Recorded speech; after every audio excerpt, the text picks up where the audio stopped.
میں 4 شادیاں کر چکی تھی، مگر چاروں بار میرا شوہر فوت ہو گیا۔ میں نے شادی کا خیال ہمیشہ کے لیے دل سے نکال دیا، مگر ایک روز ایک اندھا آ کر مجھ سے شادی کی ضد کرنے لگا۔ میں نے انکار کیا، مگر وہ نہ مانا اور گھر کے باہر بیٹھ گیا۔ میں نے ایک بار پھر رسک لے لیا۔ رات ہوئی تو ہوش اڑ گئے۔ میرا نام نشا ہے۔ میں غریب خاندان سے تعلق رکھتی تھی۔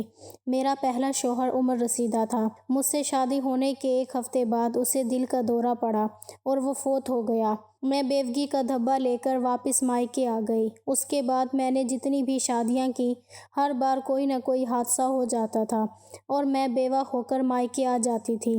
اب تو شادی کے نام سے ہی توبہ کر لی تھی، مگر آج مجھ پر اس وقت حیرتوں کے پہاڑ ٹوٹ رہے تھے۔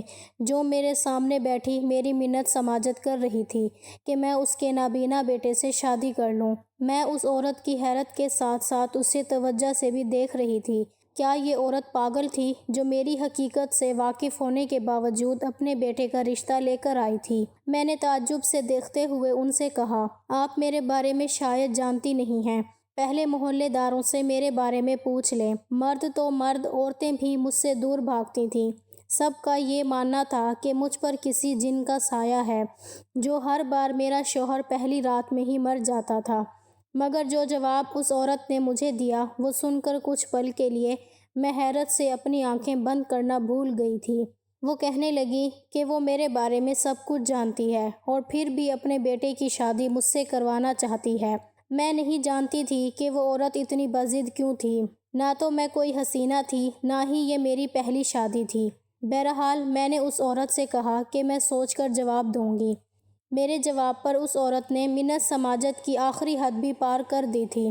میں نے تو دل ہی دل میں سوچ رکھا تھا کہ اب کسی بھی مرد سے شادی کر کے میں اس کی جان نہیں لوں گی، مگر تب ہی وہ عمر رسیدہ عورت میرے پاؤں پکڑ کر کہنے لگی، خدارا انکار مت کرنا۔ وہ عورت زمین پر بیٹھ گئی۔ میں نے فوراً انہیں اٹھا کر اپنے برابر بٹھا دیا اور وہ شرمندہ سی ہو کر رہ گئی۔ آخرکار نہ چاہتے ہوئے بھی مجھے اسی پل اپنا فیصلہ سنانا پڑا، کیونکہ وہ عورت تو شاید ایسے جانے والی نہیں تھی۔ میں نے ایک سانس خارج کی اور پھر کہا، ٹھیک ہے، تمہیں اگر اپنے بیٹے سے اتنی ہی نفرت ہے اور تم اسے موت کے گھاٹ اتارنا چاہتی ہو تو مجھے کوئی اعتراض نہیں۔ میں شادی کے لیے تیار ہوں۔ میری اس بات کا بھی اس سے کچھ خاص اثر نہ ہوا تھا۔ وہ ہر صورت مجھ سے اپنے بیٹے کی شادی کرنا چاہتی تھی۔ میں نے بھی حامی بھر لی۔ یہ سن کر وہ خوشی سے پھولے نہیں سما رہی تھی۔ اس نے مٹھائی اٹھا کر میرے منہ میں ڈالی اور بولی، وہ کل چند مہمانوں کے ساتھ میرے گھر نکاح کرنے کے لیے آئے گی۔ وہ عورت تو جا چکی تھی، مگر میں ابھی تک یوں ہی حیرت میں ڈوبی بیٹھی رہ گئی۔ آخر اس نے مجھ میں ایسا کیا دیکھ لیا تھا جو وہ اپنے بیٹے کی شادی مجھ سے کروانا چاہتی تھی؟ کوئی نہ کوئی تو راز اس میں ضرور ہوگا، لیکن اس وقت مجھے کچھ سمجھ نہ آ رہی تھی۔ اگلے ہی روز وہ عورت اپنے بھائی اور نکاح خواہاں اور چند گواہوں کے ہمراہ میرے گھر پہنچ گئی۔ میرا ارادہ سادہ لباس میں ہی نکاح کرنے کا تھا، کیونکہ میرا ہونے والا شوہر اندھا تھا۔ میں سجتی سنورتی کس کے لیے، جب سامنے والا میرے حسن سے اپنی آنکھوں کو دیکھ نہیں سکتا تھا؟ میری ہونے والی ساس نے پہلے ہی عروسی لباس اور باقی کا سامان بھجوا دیا تھا۔ میں ایک بار پھر سے دلہن بننے جا رہی تھی، مگر اس بار نہ جانے کیوں میرا دل بہت بے چین سا ہو رہا تھا۔ ایک اور شخص میرا محرم بن کر مرنے والا تھا۔ سمجھ نہیں آ رہی تھی خوش ہوں یا غم کروں۔ میں بہت زیادہ خوبصورت تو نہیں تھی، مگر ہاں، جب سجتی سنورتی تھی تو میں خوبصورت لگتی تھی۔ اس وقت میری عمر 35 برس تھی، لیکن حسن کا یہ عالم تھا کہ جو مجھے ایک نظر سجا دیکھ لیتا، نظر پلٹنا بھول جاتا۔ لیکن نہ جانے کیا مجھ میں ایسا مسئلہ تھا کہ میرا شوہر چند دن ہی گزارتا تھا اور پھر مر جاتا تھا، اور ایسا ایک بار نہیں ہوا تھا، ہر بار ایسا ہی ہوتا تھا۔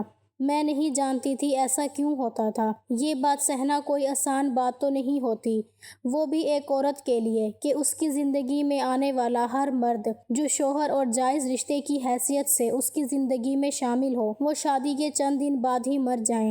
اب تو لوگ مجھے منحوس کے لقب سے پکارتے تھے۔ میں بھی سوچ چکی تھی کہ اب کسی سے شادی نہیں کروں گی۔ مجھے اپنے باپ کی جائیداد سے چھوٹا سا گھر ملا تھا، میں وہیں رہتی تھی۔ کچھ والد کی زمینیں تھیں جہاں سے اتنے پیسے مجھے مل جاتے تھے کہ میرا ایک اکیلی عورت کا گزر بسر ہو جاتا تھا۔ لیکن ابھی کچھ دیر پہلے جو قدم اس عورت کی وجہ سے جذبات میں اٹھا چکی تھی وہ مجھے اب اندر ہی اندر پریشان کر رہا تھا۔ نکاح خواہاں اور میری ہونے والی ساس گھر میں آ چکے تھے۔ ساس جب کمرے میں داخل ہوئی تو مجھے یوں ہی سادہ کپڑوں میں بیٹھے دیکھ کر اسے حیرت ہوئی تھی۔ وہ فوراً میرے قریب آئی اور میرے ہاتھوں پر مہندی تلاش کرنے لگی۔ پھر بولی، یہ کیا سوگ میں بیٹھی ہو؟ خیر سے آج تمہارا نکاح ہے میرے بیٹے کے ساتھ، ابھی تک تم تیار کیوں نہیں ہوئی؟ میں کچھ بولتی اس سے پہلے ہی اس نے زبردستی مجھے عروسی جوڑا پہننے کو کہا اور پھر اپنے ہاتھوں سے دلہنوں جیسا تیار کرنے لگی۔ وہ عورت میرا حسن دیکھ کر میری بلائیں لیتی نہیں تھک رہی تھی۔ اس کی آنکھوں میں خوشی کے مارے آنسو آ چکے تھے۔ وہ بار بار میرے صدقے وارے جاتی اور کہنے لگی، آج میرا برسوں کا ارمان پورا ہونے جا رہا ہے۔ تم سوچ بھی نہیں سکتی میرے بیٹے کی زندگی میں آ کر تم مجھے کتنی بڑی خوشی دینے جا رہی ہو۔ نہ جانے کل سے میں اپنے نابینا بیٹے کا گھر آباد دیکھنے کی خواہش مند تھی۔ میں بالکل دلہنوں جیسی تیار ہو چکی تھی۔ تبھی نکاح کی رسومات شروع کی گئیں۔ جواب قبول کرنے کے بعد ساس مبارکباد دینے لگی اور میں نے ایک نظر اٹھا کر اپنے شوہر کی جانب دیکھا۔ وہ دلہا بنا مجھ سے کچھ دور بیٹھا تھا۔ سفید کاٹن کا کرتا شلوار پہنے ہوئے اس نے آنکھوں پر کالا چشمہ لگا رکھا تھا۔ بلا شبہ اس کا حسن مجھ سے کہیں زیادہ تھا۔ وہ بہت پرکشش شخصیت کا حامل تھا۔ میں ایک ہی نظر اسے دیکھ کر بس دیکھتی رہ گئی۔ مگر اس میں خرابی تھی اور وہ تھی اس کا نابینا ہونا۔ نکاح ہو چکا تھا، رخصتی کا وقت آیا تو میں ایک بار پھر اپنے گھر کو تالا لگا کر ایک نظر ڈالتی باہر نکل آئی۔ جانتی تھی کہ کچھ دنوں کے بعد دوبارہ میں نے یہیں واپس آنا تھا۔ اس نابینا شخص پر مجھے بہت ترس آ رہا تھا۔ میرے نکاح کے دن بھی محلے داروں نے میری ساس پر طرح طرح کے طعنے کسے تھے۔ آخر وہ کیوں اپنے بیٹے کو موت کے منہ میں دھکیل رہی تھی؟ مگر ساس نے کسی کی باتوں پر کان نہ دھرے۔ سسرال پہنچ کر مجھے میرے شوہر عاطف کے کمرے میں لا کر بٹھا دیا گیا تھا۔ میں نے ایک نظر اس کمرے پر ڈالی جسے دلہن کی طرح سجایا گیا تھا۔ مجھے تو اس پل کمرے سے وحشت ہونے لگی تھی۔ وہ بیچارہ تو شاید خود کو موت کے منہ میں دھکیلنے کے لیے اس کمرے میں داخل ہوا تھا۔ عاطف نابینا تھا مگر اس کے باوجود وہ بیساکھی کے سہارے جگہ کا تعین کرتا اندر داخل ہوا اور آ کر رسمی سلام دعا کرنے کے بعد بیڈ پر آ کر بیٹھ گیا۔ وہ نابینا تھا، مجھے دیکھ نہیں سکتا تھا مگر اس کے باوجود اسے اپنے سامنے دیکھ کر مجھے وہی روایتی پہلی رات والی جھجک اور حیا محسوس ہو رہی تھی۔ وہ مجھ سے بہت ہی نرم لہجے میں بات کر رہے تھے۔ ان کا لہجہ انتہائی دھیما تھا۔ مجھے تو لگا تھا شاید وہ میری حقیقت سے ہی واقف نہیں تھے، ورنہ مجھ جیسی منحوس عورت سے بھلا کون ایسے نرم لہجے میں بات کرتا ہے۔ اس رات جتنی عزت اور اہمیت مجھے عاطف نے دی تھی میں دنگ رہ گئی تھی۔ میں نے عاطف کو اپنے ماضی کے بارے میں سب کچھ بتا دیا، جسے سن کر وہ مسکرایا اور کہنے لگا، مجھے ان سب باتوں سے کوئی فرق نہیں پڑتا۔ آپ کو میری ماں نے میرے لیے پسند کیا ہے تو یقیناً کچھ سوچ کر ہی پسند کیا ہوگا۔ اسے اپنی ماں سے بے تحاشا محبت تھی۔ وہ باقی مردوں جیسا صرف جسم تک رہنے والا شخص نہ تھا۔ اس نے کتنی ہی دیر مجھ سے دل کی باتیں کی تھیں، اپنی پسند ناپسند کا بتایا اور مجھ سے میری خواہشات اور پسندیدگی کے بارے میں پوچھا۔ ایک رات میں ہی عاطف کی گرویدہ میں ہو چکی تھی۔ جتنی عزت اس شخص نے مجھے دی تھی اتنی آج تک کسی نے نہ دی تھی۔ اس شخص میں ایک جادو تھا جس کا سحر مجھ پر طاری ہو چکا تھا۔ اگلی صبح میری زندگی کی سب سے بہترین صبح تھی۔ میں تو یہ بھی بھول چکی تھی کہ میرا یہ شوہر بھی صرف چند دن ہی میرے ساتھ رہنے والا ہے۔ اس کے بعد اس کے ساتھ بھی وہی ہوگا جو باقیوں کے ساتھ ہوا تھا۔ میری ساس کے عاطف کے علاوہ بھی 2 بیٹے تھے مگر ان میں اور عاطف میں 10 سال کا فرق تھا۔ وہ دوسرے شہر میں پڑھائی کرتے تھے۔ ساس میرا بہت خیال رکھ رہی تھی۔ عاطف بھی میرے ساتھ بہت اچھے سے پیش آتا۔ میں بظاہر تو ان سب کے ساتھ بہت خوش تھی مگر اندر ہی اندر مجھے یہ باتیں کاٹ رہی تھیں کہ کہیں عاطف بھی مجھے چھوڑ کر چلا نہ جائے، جیسے میرے سابقہ شوہروں کے ساتھ ہوا تھا۔ چند دن یوں ہی گزرے تھے اور ایک بار پھر میرے سر پر تلوار منڈلانے لگی تھی۔ شام کا وقت تھا اور میں اپنی ساس کا کچن میں ہاتھ بٹا رہی تھی جب دروازے پر دستک ہوئی۔ ملازمہ فوراً دروازہ کھولنے کے لیے گئی مگر جوں ہی دروازہ کھلا تو سامنے کا منظر دیکھ کر ہم سب کے ہوش اڑ گئے۔ کچھ دیر پہلے عاطف پاس کی دکان سے کچھ سامان لینے کے لیے باہر نکلے تھے۔ کیونکہ محلے دار اسے جانتے تھے اس لیے ہمیں کوئی زیادہ پریشانی نہ تھی۔ وہ جب کچھ سامان لے کر پلٹے تو ایک رکشے والا ٹکر مار کر بھاگ گیا تھا۔ محلے کے لوگ اسے اٹھا کر گھر تک لائے تھے۔ میں نے جب یہ منظر دیکھا تو میرا پورا وجود کانپ کر رہ گیا۔ مجھے اپنی نحوست بار بار یاد آنے لگی۔ ابھی تو میری شادی کو 7 دن ہی ہوئے تھے۔ کہیں میرا کالا سایہ عاطف کو بھی مجھ سے چھین نہ لے۔ میں تو ان 7 دنوں میں ہی ان کی محبت اور عزت دیکھ کر ان سے محبت کر بیٹھی تھی۔ میں نے جب ان کا یہ حال دیکھا تو حواس باختہ ہو کر اپنے کمرے میں بھاگ گئی اور پھوٹ پھوٹ کر رونے لگی۔ میں تو عاطف کو چھوڑنے سے بھی گھبرا رہی تھی۔ ان کی بازو پر چوٹ آئی تھی۔ میری سسکیاں سن کر وہ مجھے دلاسا دینے لگے مگر میں ڈر چکی تھی۔ ساس کے بہکاوے میں آ کر نکاح تو کر بیٹھی تھی مگر عاطف کا مجھ سے دور جانا مجھے قطعاً برداشت نہیں تھا۔ ساس عاطف کے لیے ہلدی والا دودھ بنا کر لائی اور مجھے دیتے ہوئے بولی کہ اسے پلا دینا، صبح تک اللہ نے چاہا تو بالکل ٹھیک ہو جائے گا۔ میں نے وہ دودھ عاطف کو پلا دیا۔ ان کی محبت دیکھ کر بار بار میری آنکھوں میں آنسو آ رہے تھے۔ انہیں دوا دے کر سلایا اور خود جائے نماز بچھا کر بیٹھ گئی۔ کتنی دیر سجدے میں گر کر میں روتی رہی تھی۔ آخر یہ کیسی نحوست تھی کہ میری قربت پا کر مرد مر جایا کرتے تھے؟ کیا سچ میں مجھ پر کوئی اندیکھی چیز حاوی تھی؟ میں ساری رات بیٹھ کر شوہر کی دراز عمر کی دعائیں مانگتی رہی اور یوں ہی عاطف کا ہاتھ لیے فرش پر ہی بیٹھی سو گئی تھی۔ فجر کی اذان مسجد میں گونجی تو میری آنکھ کھل گئی۔ عاطف ابھی تک گہری نیند سو رہے تھے۔ میرے واش روم میں پانی نہیں آ رہا تھا اس لیے میں ساس کے کمرے میں جانے لگی۔ میرے قدم ساس کے کمرے سے بھی کچھ دور ہی تھے کہ اندر سے جو آوازیں سنائی دیں وہ سن کر میرے پیروں کے نیچے سے زمین نکل گئی۔ ساس ہنس ہنس کر فون پر بات کر رہی تھی۔ شاید کال ان کے کسی بیٹے کی تھی مگر جو بات وہ کر رہی تھیں اسے سن کر میرا وجود پتھر سا ہو گیا تھا۔ میں انہی قدموں پر واپس کمرے میں آ گئی اور فرش پر بیٹھ کر رونے لگی۔ آخر کیسی خبر مجھے سننے کو ملی تھی؟ میں خواب میں بھی نہیں سوچ سکتی تھی کہ میری ساس میرے بارے میں ایسی سوچ رکھ کر مجھے یہاں لائی ہیں۔ میری شادی کو 12 دن ہو چکے تھے اور ساس کا رویہ مجھ سے مزید اچھا ہوتا چلا جا رہا تھا۔ عاطف کو دیکھ دیکھ کر میرا دل اندر ہی اندر ڈوب رہا تھا۔ انہیں مسلسل سینے میں درد محسوس ہو رہا تھا۔ کہتے تھے سینے میں جکڑن محسوس ہو رہی ہے، یوں لگتا ہے جیسے کسی نے میرے دل کو مٹھی میں بھینچ رکھا ہو۔ اس رات آخری رات تھی اور میں بیٹھی پھوٹ پھوٹ کر رو رہی تھی۔ نہ جانے کل کا سورج میرے لیے کون سی قیامت لے کر نمودار ہونے والا تھا۔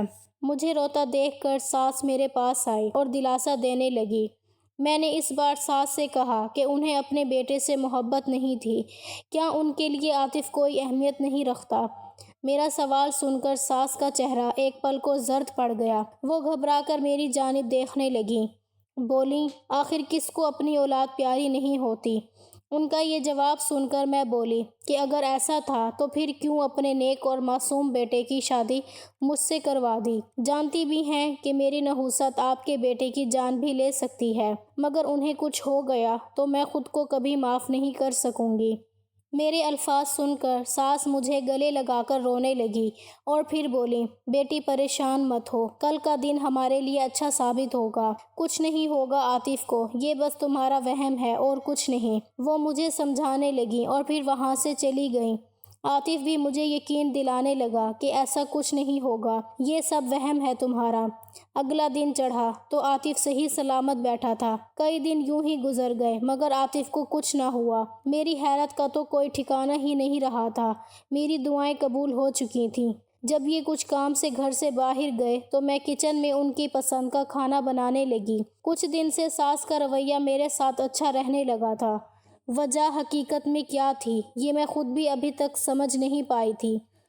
میں کھانا بنا کر جب کمرے میں جانے لگی تو ساس کے کمرے سے جو آوازیں آئیں وہ سن کر میرے قدم وہیں رک گئے۔ ساس کا ایک ایک لفظ مجھے واضح سنائی دے رہا تھا۔ ساس فون پر کسی سے بات کہہ رہی تھیں اور غصے کا اظہار کرتے ہوئے لہجہ دھیما رکھ کر کہہ رہی تھی کہ اس منحوس ماری کا تو عاطف پر کوئی اثر ہی نہیں ہوا۔ میں تو اس لڑکی کو چڑیل سمجھ کر گھر لائی تھی کہ اس کے سائے سے عاطف خود ہی مر جائے گا۔ ساس کا ایک ایک لفظ میرے وجود سے خون نچوڑ رہا تھا، میرے رونگٹے کھڑے ہوئے تھے۔ بھلا ایک ماں اپنی اولاد کے لیے ایسا کیسے سوچ سکتی ہے؟ میں اتنی نرم اور شگفتہ لہجے کی مالک عورت کا یہ دوسرا روپ دیکھ رہی تھی۔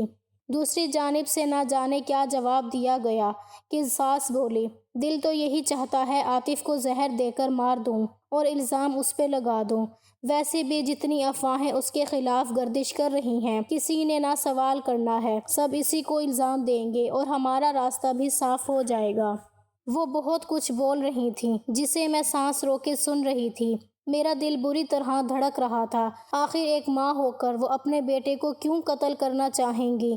میں خاموشی سے کمرے میں چلی آئی اور خود کو سنبھالنے لگی۔ میری ساس تو بہت ہی خطرناک عورت نکلی تھی۔ کتنا زہر بھرا ہوا تھا اس کے دل میں اپنے بڑے بیٹے کے لیے کہ وہ مجھے لائی اس لیے تھی کہ اس کا بیٹا مر جائے۔ کچھ دیر بعد عاطف گھر آیا تو سیدھا اپنی ماں کے کمرے میں گیا۔ وہ پھولوں کا گلدستہ لایا تھا، سب سے پہلے اپنی ماں کو دیا اور پھر مجھے۔ میری ساس نے مسکرا کر اسے گلے لگایا، مگر یہ سب دکھاوا تھا۔ اصل حقیقت میں جان چکی تھی۔ عاطف کمرے میں آئے تو میں نے ان سے بلا وجہ ماضی کی باتیں چھیڑ دیں۔ تبھی انہوں نے مجھ پر جو انکشاف کیا وہ سن کر میرے ہوش اڑ گئے۔